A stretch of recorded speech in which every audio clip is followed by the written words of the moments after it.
కృష్ణయ్య గారు. సరే ఈయన రాజకీయాలు రకరకాలు చేసుకొచ్చారు.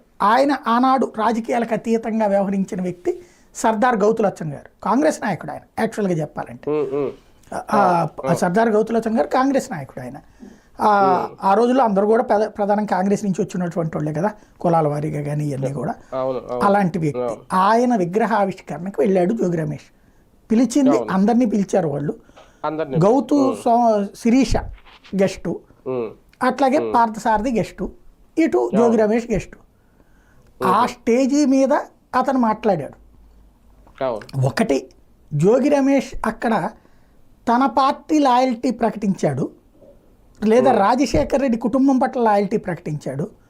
కానీ ఆ విషయంలో మిగతా ఇద్దరు ఆ స్టేజ్ మీద ఉండటం అన్నది వీళ్ళకి నచ్చల. ఇప్పుడు ప్రస్తుతం నడుస్తున్నది ఏంటంటే బ్యాక్ సీట్ డ్రైవింగ్ లేదా షాడో ముఖ్యమంత్రులుగా తయారైపోయారు ప్రతి ఒక్కళ్ళు.